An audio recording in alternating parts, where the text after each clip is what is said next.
You're listening to the Agent and the Fan podcast with sports agent Chris Leible and fan Lou Columna. Hey, everybody. Welcome back to the Agent and the Fan podcast. I'm Chris Leible. I'm the agent. I'm here with my broadcast partner, Lou Columna. He's the fan. What's up, Chris, Lou? what's going on, bud? It's been a while, but we're back. We have a great show, and we got a lot to talk about. A lot to talk about. We have a lot to talk about. We have a special guest coming on, Mr. Ray Negron. He is really a Yankee legend. We'll get into his story when he joins us shortly. We want to talk about the Yankees, his story. He's got it actually, Lou. I think you know this. He has actually a documentary that Chaz Palminteri is doing. That's pretty awesome. It is going to be amazing. So I'm really excited to have Ray on. But before he joins us, I think we have to get into some discussions here, huh? Man, it's been a while, man. We've crowned the Super Bowl champion since last we spoke. Yeah. Chiefs. But really, this is our season, right? Spring training is here. It's in full effect. We've seen Shohei hit his first home run. We've seen Soto hit a couple of bombs, so that's looking pretty cool. But we still got free agents, man, and it's all your fault. Well, I think that's something we're gonna have to discuss before we pin the blame on me and my brethren of agents. I know what you're getting at, and that's spring training is the best time of year. That's what Joe McElvain told me the first spring training I went to when I was still in the front office of the Mets, and it really, really is. Unfortunately, I'm right now in New Jersey and not in Florida, Arizona, but I should be down there soon. So I'm excited to get down there. It's the weather and spring, hope springs eternal, right? Hope springs eternal. So that's for all the teams, whether Yankees like you're a fan of or whoever your team is, the spring is the time where, unless you're really a pessimistic dude. Unless you're a Pirate fan. Well, let's be nice, but who knows? But there's always teams that surprise and come out of nowhere. So that is true. Look at the Marlins last year, for example. But you never know. So So as you said, there are still many free agents, and I feel like we haven't been on in a while, and they're still out there. And I've read some things, and I know what you're saying. Cody signed, Bellinger signed, of course, went back to the Cubs. But look, Lou, I think at the end of the day, I know what you're saying, and I know you want these guys in camp, but as an agent, your job is to, get your guys the best deal and the best opportunity, and it's got to be a combination of those two things. And if someone like Scott Boras, who's the one who's discussed about this most, just because Scott, he had the four guys. He still has the three guys left there now that are big free agents, of course. But he uses it as a strategy and a means to get what he's looking for. So, obviously once those guys are signed and sealed and delivered, that'll be another discussion, whether he did the right thing or he did it the right way. But I think, as an agent, you have to go with what you think is best. Obviously, Scott has always done that and been very successful in his career doing that. So, I don't, I don't, begrudge him, because of that. Yeah, don't get me wrong. Listen, I know what he does, right? And you're working for your guys, but there comes a point in time, and I think we see that with the Cody Bellinger signing. You could ask for the moon. Right now, there's a reason why he settled on 3 years. Technically, one if he has a great year, but there's a reason why he settled on that, right? They're not out there. Nobody was willing to offer him, 5, 6, 7 years for $230. It just wasn't there. If it was there, he would have had it. Same thing for for Snell. The numbers.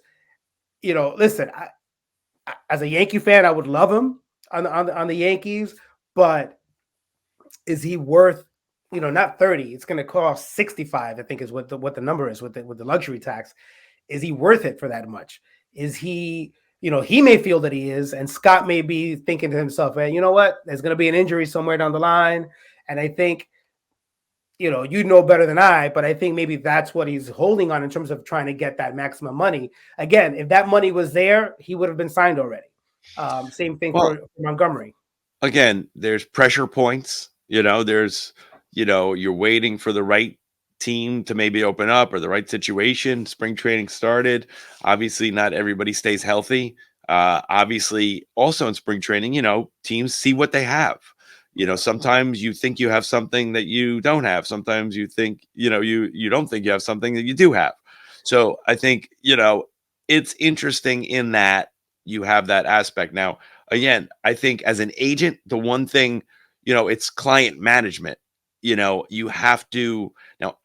The guys that I had worked with through the years, I had a lot of people who would be worried and sometimes even panicking that they're not going to get to play. And especially when you see, when you turn the TV on or whatever it is, and you see that they're playing, or you're on social media and you're seeing your friends posting from spring training, or, your former teammates or whatever it is. Yeah. So that's, I think, a very big aspect that people aren't talking about is, because it's not really their problem, but as an agent, you have to manage your client. Now, I don't think that Scott Boras or any other agent who hasn't signed a free agent to this point is able to pull this off unless he has the support of his client, and the client, is comfortable and feels like, he's going to get me a good deal. It's, don't panic. Don't wait.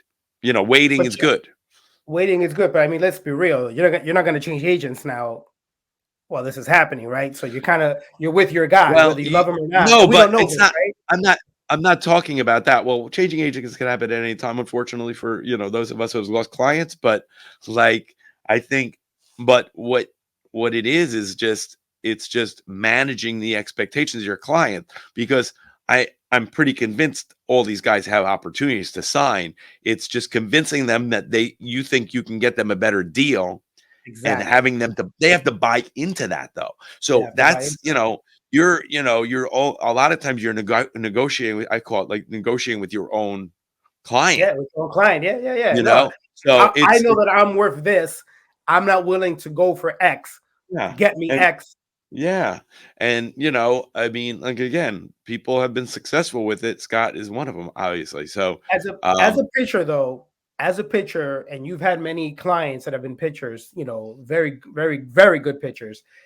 At what point, because I heard Scott saying that, Blake is, he's prepping. At what point is it a detriment to the pitcher not being in spring training? Forget about you have an academy and you're doing this. It's different, it's like when they say about, live BP, and being a real game. A hitter can get 40 at bats in spring training and be good. Yeah, obviously, ideally, you want to be in, you want to be there. But on the same thing, pitchers, I always say, there's only so many bullets in the gun. If you're going to give the guy whatever, and I think you see this a lot more in the NFL, but guys will, a veteran guy who knows he's probably going to re-sign with his old team, a lot of times will just hold out, just to miss camp, so they don't have to deal with all the running and the nonsense and all the stuff that they know how to prepare themselves. So when you're talking about veteran pitchers, I'm pretty sure, the Blake Snells and Montgomerys of the world are, know what they have to do to get ready. It's not like they're a rookie and, are going to get caught behind the 8 ball. So I know what you're saying. And obviously, ideally, you'd like them there. But here's another thing as an agent, right? This is a question that I have for you. Is we're also not talking about the back end stuff, right? So right now you have these players that don't know where they're going. They may have an idea of where they want to go, but then guess what? You got to find housing. You got to put your kids in school if you have kids. That is also listen.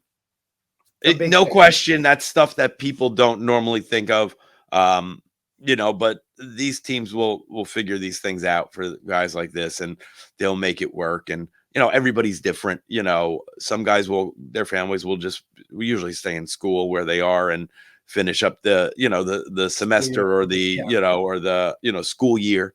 and then join them, wherever they are. And again, like you said, some guys may already know, I know as an agent, you often have offers in your back pocket and say, hey, listen, if we're going to give this another week, and if nothing comes better, we're going to take this offer or whatever it is.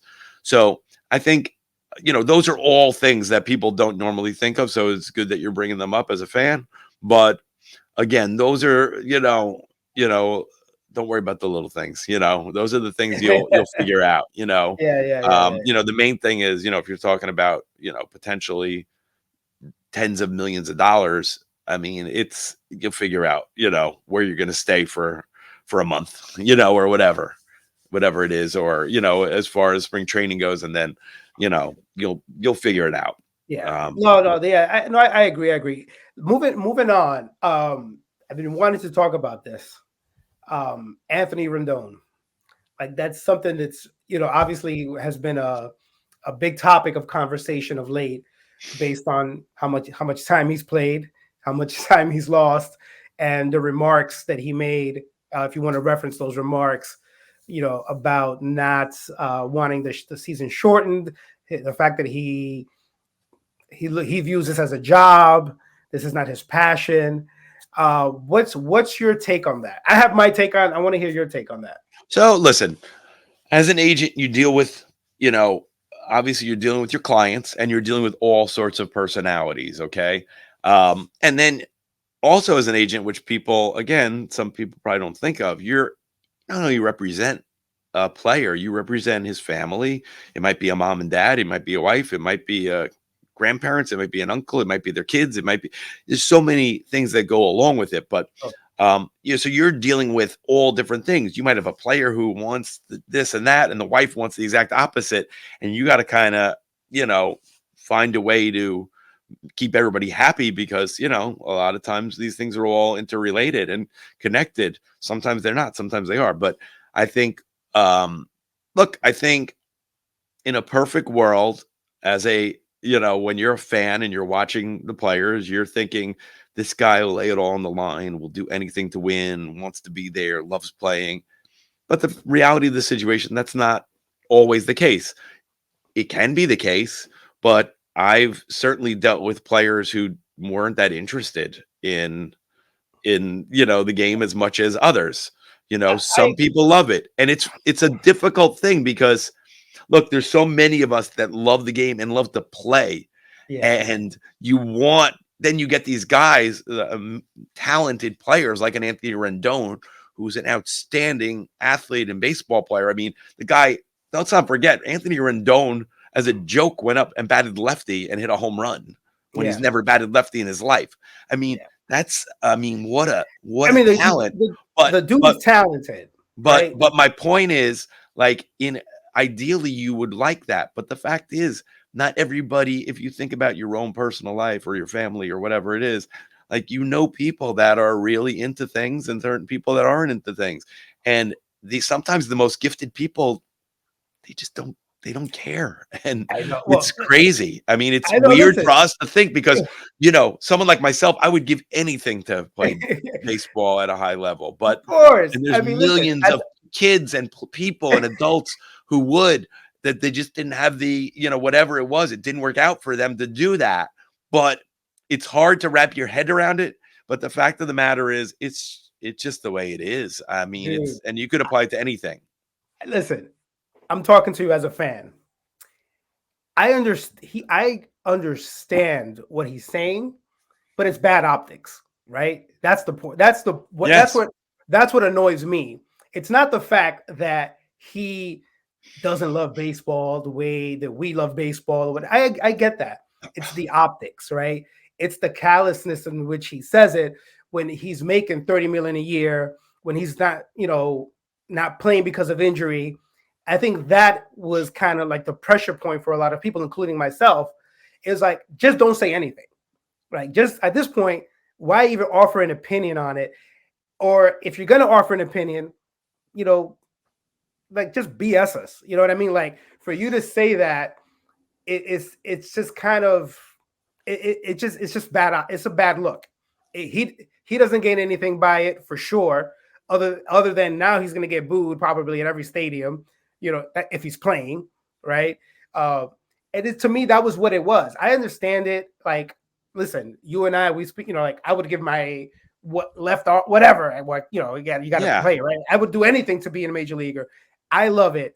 Well, look, I understand he doesn't love it the way that I love it. And I get that. But again, no, I agree. I mean, it's tough man. Like you should know and have a sense of what you're saying. Yeah. I mean, I can understand where you're coming from, but I think also people don't. I mean, I could just tell you from personal experience. I knew a player who, people viewed as a real gamer and a real who told me in the middle of September, I can't wait for the season to be over. I just want to go home. Yeah. And I get that. And it I think if people knew that, you'd be like, you would be a player, by the way, that you and I both know. I'm not going to mention who it is, but there's a player that you and I both know. Actually, you may not, of him, of course, but I was sitting with him at a restaurant towards the end of the season, and he was just like, I don't want to play tomorrow. It was a weekend series against the Mets, and we're going back. So it's Shea, not City. So it's Shea. And he was like, he was happy. He had told his manager, I'm done for the week. I'm done. I'm not playing the weekend. It happens, man. And so I get all of that. Again, that doesn't even bother me. It's the, read the room kind of thing. I get it. There he is. Ray, what's doing? Hello, gentlemen. How you guys doing today? Good. Good to see you. Ray, that's Lou. Lou Ray. Lou is a very big Yankee fan. Nice. So he's gonna have a lot of questions for you.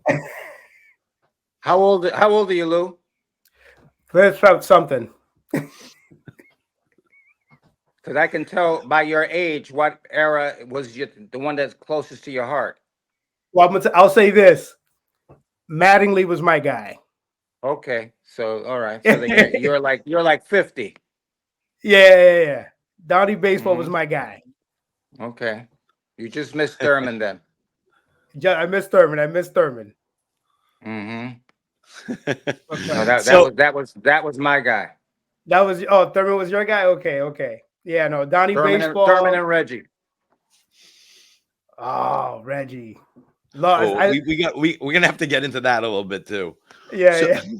Let me do a little intro for Ray, and then we'll take it from there. So joining us now is Ray Negron. Ray is a longtime Yankee employee. He's a legend in the game and one of the greatest stories probably ever in baseball. And Ray is a guy I call friend, and he's just a good dude. And Ray, thanks for joining us on the Agent of the Fan podcast. It's fun to be on with you. You've done a lot of great things in baseball, and you took care of one of my all-time favorite players in Gio Urshela. So thank you. Oh yeah, Gio's the best. What a great guy he is. As you and I talk about from time to time. He's just not too many Gio Urshela's out there. Such a good Absolutely good not. Absolutely not. Such a good person. But Ray, so obviously I think this is a well-known story, but just for the people who are watching who don't know your story, how you have a real unique way you joined the Yankees. June 29th, 1973, I'm outside Yankee Stadium. The Bronx was burning. We were doing graffiti outside the park because they were going to knock down that stadium at the end of the season. And we were going to go to Shea Stadium for 2 years while they renovated the park. So I was outside the park with 4 other guys. I was making my mark. All of a sudden, a car drives on the sidewalk. 2 guys jump out. I'm the one that's caught. And they put me in a holding cell.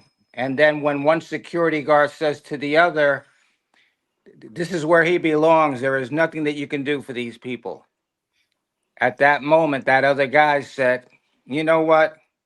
You're an a-hole. Give me the kid." And they took me out of the cell. They walk me to down a long hallway, knock on this black door that says no admittance. And next thing you know, I'm walking into Oz because as we walk in, I see all these beautiful white pinstripe uniforms. And it was like unbelievable. And next thing you know, the man is saying to this old time guy that was there, give him a uniform. He's got damages he's going to work off. And that night, I was the bat boy for the New York Yankees. And the man that caught me and did this for me was George Steinbrenner. Incredible. Yeah, Such an amazing. I've heard the story many times, and it never gets old. It's just an amazing. It's such a unique, crazy story, and you're still with the Yankees. That was you said 73, right? 1973. Incredible, Well, you know, and you're still there. one of the great compliments that I ever got was just given to me this fall when Dusty Baker said, "You are," and he said, "In my lifetime, you're the greatest survivor I've ever seen in baseball because this is not an easy game." And he has been right because it hasn't been easy. No, that's amazing. But to go back to George, the boss, George, of course, a lot of things have been said about George. One thing for someone like myself who didn't, I had been in his presence many times, and spoken to him, and he was always very friendly and nice to me. Obviously, a lot of things have been said about him, and well chronicled. But the one thing I always had heard, even before I even got in, before I got into the game, Ray, was that one thing about George, you could say what you wanted to about him negatively, but he always took care of his people. And I think you're a true testament to that. He always took care of the lesser people, if you know what I mean. He always had a beautiful heart for those that don't have. And an example of that is uh, after I've been with the Yankees a couple of years, I used to see kids outside the park who'd never been inside. Why had they never been inside, even though they lived in the neighborhood? Answer that question. I couldn't mean, afford it. yeah, They couldn't afford it. Exactly. And so one time I decided to sneak, I think probably about a dozen kids into the park. I looked at the upper deck, it was empty. So what's that going to hurt? So I snuck them into the park, and this security guard sees me, and he couldn't wait to run to George Steinbrenner real quick, like a little girl. Excuse me, ladies, and to say, Ray Negron he go. This was what he said. Ray Negron is sneaking his friends into the park. Okay, so George Steinbrenner said, "Get his ass in here right now." And the guy couldn't get up to the upper deck quick enough to say, "Let's go. You got to go see Mr. Steinbrenner immediately. You're in big trouble. This may be it for you." Okay, this is the words he's throwing at me. And he takes me into the office, and Mr. Steinbrenner says, "Great job, Pat. Thank you. We'll talk later. Close the door behind you." And then when the door closed, he says, "Don't let it hit you in the ass." You know? And then That's great. the boss says, "How many kids?" And I said, "A dozen." And he goes into his pocket, pulls out $200. And in 1978, $200 was a lot of money. Okay. And he says, "Get them peanuts, hot dogs, whatever they need. And if you run out of cash, come back." And so I go, "Thanks, boss." And so as I'm walking out, he goes, why couldn't you tell me that you was sneaking the kids in?" And I said, "Because they're not affiliated with anybody. They're just kids from the neighborhood." And he says a phrase that I would hear for the rest of my life: F labels. F labels. They're human beings first. And that's the man that I grew to really love with a passion. Yeah, well, that's a great story and a great example of the type of person he really was. Yeah, no, I mean, Hey, I know it's well chronicled in Florida, in Tampa. He does a lot of stuff with the youth. So that I knew. I didn't know those things though, but that I knew. oh, dude, like you wouldn't believe. Hey, there's a famous picture, and I've been looking for it for a long time of him sitting in the upper deck, and that's Hmm, because he wanted to go and meet the kids. Okay, that's and awesome. there is no other owner that in sports that would have done that, or to drive into the Bronx whenever George Steinbrenner was having like a tough day or have in that era, maybe having a fight with Billy Martin, he would leave his office, get into a car, drive around the Bronx because that represented the reality of the time, and to see the different people, etc., and to get out of the car and talk to people. Well, that was That's the amazing. greatest thing that I would see because he kept it real. As my friend Aris would say, he kept it real. And that was the beauty of George Steinbrenner. He always kept it real. Wow, Ray. So I have a question for you, Ray. I was talking to Chris about this. It's kind of funny. You and MC Hammer had a similar situation. Have you guys You, ever spoken about that? you know what's funny? Again, I just mentioned my friend Aris. Aris is an author who actually came to me with the idea of doing a book called Bat Boy, East Coast, West Coast. And it's the story of Ray Negron and MC Hammer. And the beauty of that book is the aspect that we both took care of the same players. Catfish Hunter, Oh, yeah. Reggie Wow, that's pretty Jackson, Reggie, interesting. yeah. Yeah. Mike Torres. You know what I'm saying? And so he's interviewed Reggie, and to hear Reggie talking about the difference of the two Bat Boys and how the players were with them and all that kind of stuff. I met MC Hammer on a couple of occasions. The most prominent was when he had a racehorse, and so this is when he was on top of the world. So they say the king of the game of kings, I think is what they call it. Yeah, yeah. And he had a major racehorse that was running at the Belmont Stakes. So I was invited to attend the Belmont Stakes and meet MC for the first time that time, and it was beautiful because we argued about who was the better bat boy and who did more for the air. Oh, because he was with Charlie Finley and I Finley, was with yeah. George Yeah. Steinbrenner, Yeah, yeah. the two most colorful owners in the Owners. history of Yep, sports. Which is, yep. which So by the way, I think it was would only beautiful. be And, these two and guys. Say it excuse again, Lou. me. I'll say, for me, it's funny you say that because I don't think any other two owners would do what they did. No, absolutely right. They Yeah. were flamboyant enough to be able to, hey, you know what? As the great George Steinbrenner would say, I take my shoes and socks off and sometimes they smell. That should be a T-shirt. I'm telling you. No, that Ray, was the Ray, beauty. You never knew what was coming. Ray, question. Do you remember what you were writing in graffiti? I was doing an NY because I thought that was safe. Ah, that's funny. That's funny.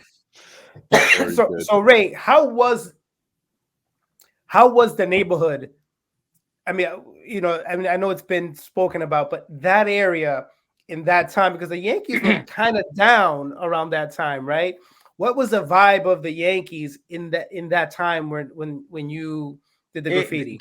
There wasn't a vibe. You either loved the Yankees or you didn't love the Yankees. And because remember, the Yankees were Horace Clark and Gene Michael and Jerry Kenny, and Bobby Mercer came, and of course, but Roy White, we can't forget Roy White. So it was, you know what? They were at that period, they were losers, but they were our losers. You know what I'm saying? And we loved them, and the neighborhood kids love acting, like Horace Clark and batting like Horace Clark, or batting like Roy White with the bat to the belt, or batting like Bobby Mercer, rocking back and forth. You know, I mean, we loved our boys more so than than the fandom of today. More so because it was more connected. We were connected to those players. Makes sense. Yeah, Now, no, that makes sense. Ray, you had mentioned something. So you were very tight when you first started. Or not when you first started, but early in your career, um, with Reggie and Thurman. Now, a lot of things have been said about both those guys. Some people say they weren't close. I don't buy too much of anything anybody says, but you would know. What was their relationship? At the beginning, let me just put it to you like this. There's a famous picture of Thurman Munson talking to Reggie Jackson when Reggie was with the Baltimore Orioles. And what Thurman said to Reggie was, this is 1976. 76, right? What Thurman said to Reggie was, if you come to us next year, we will win it all. Okay? That's what Thurman Munson told Reggie Jackson. And then Reggie He Jackson was right. became a Yankee. Yes, he was. And he became a Yankee. But unfortunately, Reggie made those statements. I'm the straw that stirs the drink. And then maybe he didn't say, Thurman Munson can only stir it bad. Okay. I don't believe he said that. Reggie says he didn't say that. Okay. But so during that period until August, they were not friends. In August, we were in Detroit. After the game in Detroit, I went into the trainer's room. Thurman Munson was having his knees worked on. I said to Thurman, he says, you guys still here? And I say, yeah, because he always knew that I left with Reggie. So he says, you guys still here? I say, yeah. And I said, we're going to go over to this bar. It's called a sports bar, I said to him, because it's the first sports bar was actually in Yeah. Detroit. I said, Interesting. we're going to Gordie Howe's Sports Bar, it's called. And Reggie wants you to come with us. Reggie wants me to go with you guys? I said, yes, he does. He says, all right, I'll go. And then I went back over to Reggie and I said to Reggie, Thurman wants to know if you want to go to Gordie Howe's Sports Bar. You were pulling the strings. I pulled the old hokey doke because Reggie said, get a cab and we'll take off. So I got a cab. We drove to Gordie Howe's and we were sitting at a table there and they talked everything out, everything and anything. Really? And Thurman said, we got to do this in order for us to get together. Together, we can do this. And Reggie said, Thurman, you're right. And he says, Reggie, don't you realize with the way I hit, Thurman said, the way I hit, I'm going to get you your 100 RBIs. And Reggie started laughing. And then Reggie says to Thurman, man, it's a good thing that you wanted to come to this thing.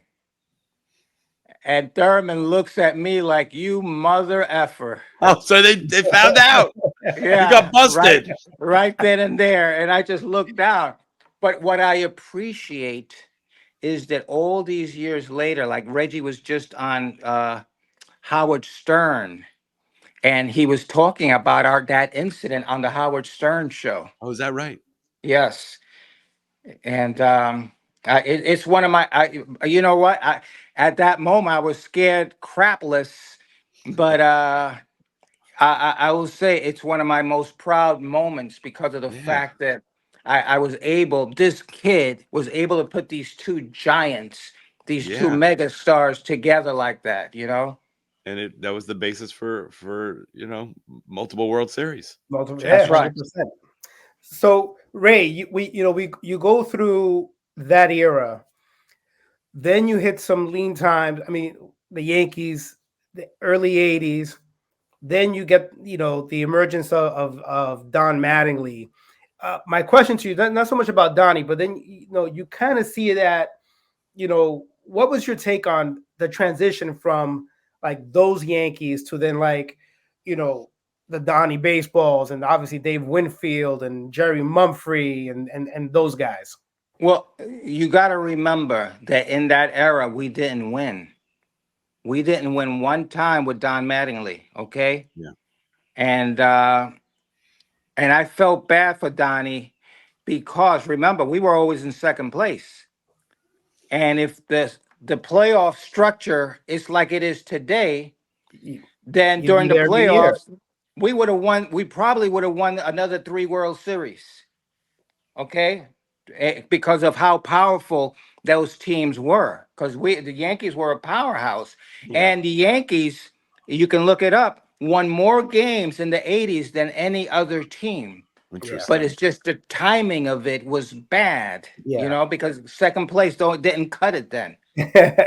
So how, staying with Donnie, how was it for him in '95? Like his one, like I was at that game when they hit that home run, and I mean it was at another level. I have never, other than '96, that is the loudest that I felt that stadium.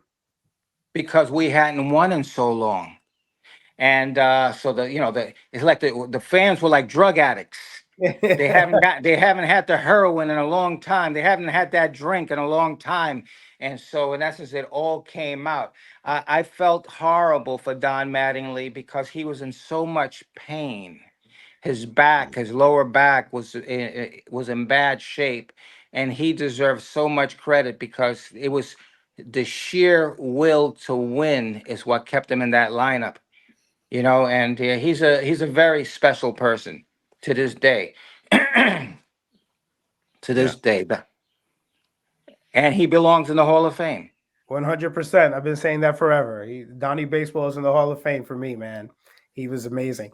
So you go through Donnie Baseball, and then you get the emergence of the '90 Yankees. You know, to me, that was like, I transitioned from Donnie to Derek Jeter. We all know the stories of Derek. I don't know. Is there something about a story with Derek that maybe we don't know? Because I know he was very guarded as a young kid and throughout his career. The first 2 years, we were inseparable.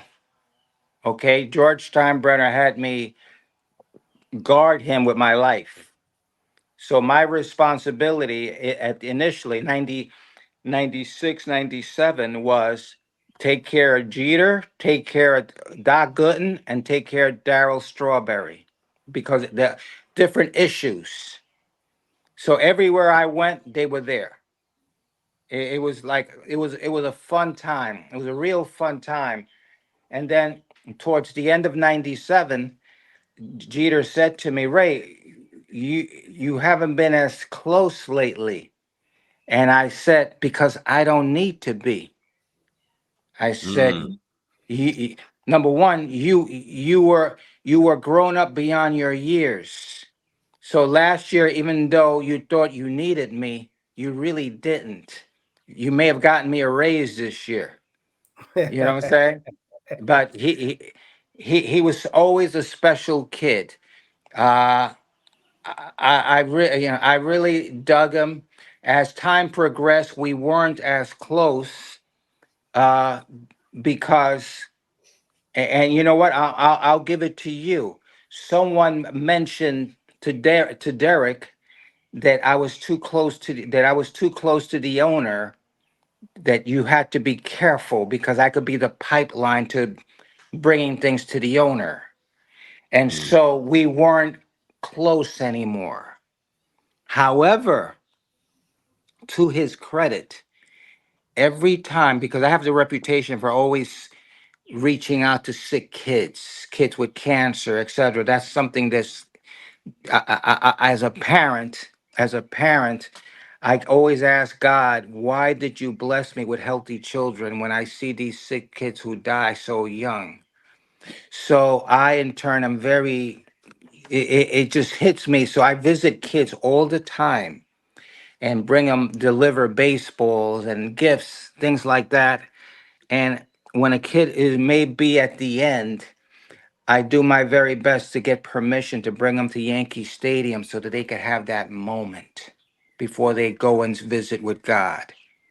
And Derek Jeter was always terrific with that. Yeah, Always great. terrific. Ray, I mean, this is something I think people, listen, I want to get into something else, but and kind of go a different direction. But listen, that's one thing you've always, um, no matter what your role has been all these years in that organization, you always have your finger on the pulse of the community.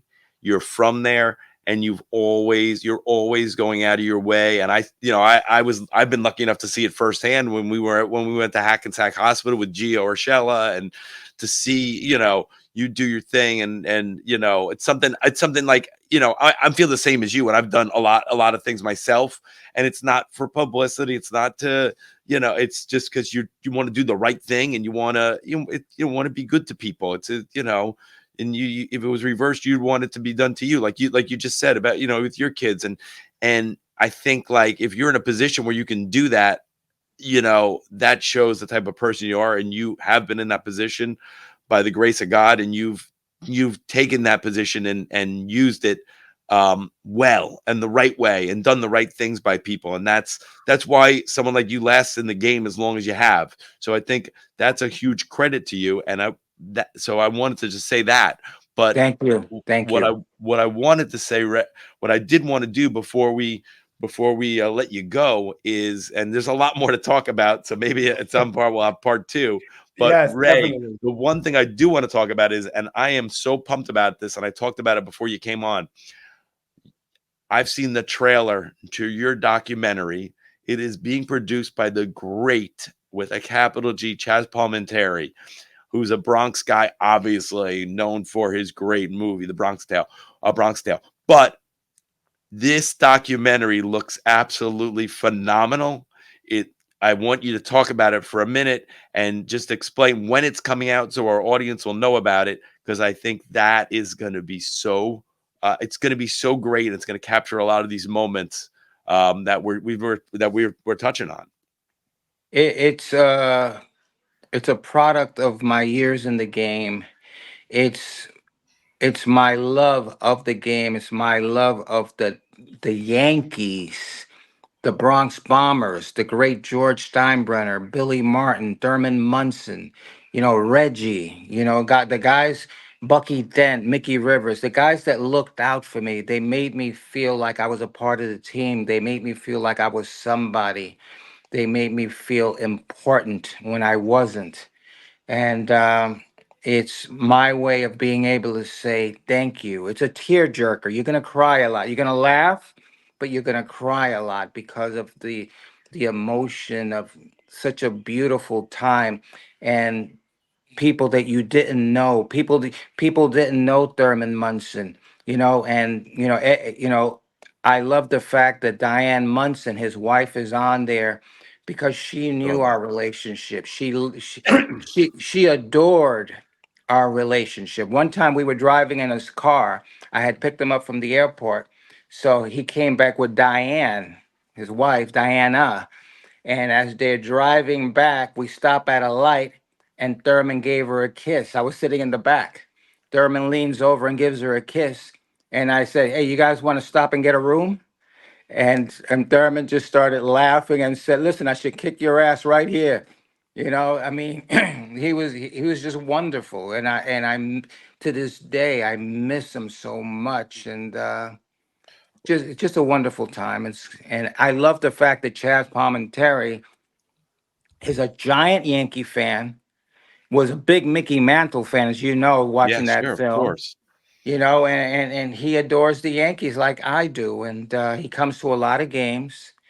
And like he says, your story is another Bronx tale, and For I love sure. that. No, You that's know. amazing. Absolutely amazing. Well, Ray, really appreciate you joining us today. I would love to get more into it, because we Yes, didn't cover everything, but we just want to thank you for coming on, and hopefully we'll get you back on again real soon. you got to do a Eh, part two, Ray. Well, the one thing, let me leave you by saying, because the one guy we never touched on was Bobby Mercer. And my nickname for Bobby Mercer was Amazing Grace. Amazing Grace, because that's what he was. Beautiful, beautiful man. And I I miss miss him Bobby. Yeah, Yes. that was a shame because he I know he was a good guy. I didn't know him personally, but I know he was really well spoken about, and what a shame to what happened, to have him pass so young. So Thank you, guys. I appreciate it. And Billy Martin appreciates it too. Another great man. Remember that. we got we didn't even get to Billy. Yeah, that's Oh, another yeah. we story. got That we might got be to a have whole a part episode. two. We got to have a part two. Just so you know, Billy Martin was my father. That was the guy that was my father. But the boss was like an uncle. Billy was like a father. Yeah, because he was there. You were with him all the time. Exactly. Incredible. Exactly. Ray, And he wasn't afraid to have me have dinner. If he was having dinner with Frank Sinatra, he would say, "Ray, let's go." And that that's amazing. Incredible. Great stuff. Ray, thank you so much. We appreciate you coming on. We'll talk soon. Thank you. Bye. Thank you. Take care, Ray. All right. That was great stuff, Lou. Really good. So yeah, I do want to wrap things up, but there's one thing I did want to talk about before we left. Just had the passing of Richard Lewis, great comedian. Great, the best. And Richard is somebody that I was fortunate enough to know. And he was a big baseball fan. And obviously a true character. And you see him on Curb Your Enthusiasm or his stand up or his shows or movies through the years. He was real. I mean, from my experience, I'm not saying I was best friends with the guy, but he was really Richard Lewis, the one you see on Curb Your Enthusiasm in real life. I used to get him tickets to the games, and he would come out, and was fortunate enough to meet him. And I worked very closely with his assistant, who a woman by the name of Gail Miller, who was, would always make sure I was taken care of, whatever it is she could do to help me out, who was a great person. But Richard was a great guy and a great fan. And, I'm just sorry to see him go, but, a true New York guy also, and may he rest in peace. Yeah, no, I mean, those sentiments to me exactly. I knew a little bit of him. I saw his comedies, his specials, but like when he was on Curb, was like that to me was like another layer, right? And he was just amazing. And I always say, how a person was by how people speak of them, after. And it has just been a floodgate of people, just wonderful things you hear about this man. Yeah, he was a true character and very funny and an interesting guy. So sorry for the loss, but listen, I want to thank Ray Negron for coming on. What a great job! And we gotta have a part two. Yeah, we'll have a part two. But listen, thanks for everybody who's tuned in, and we'll see you all very soon. Take care.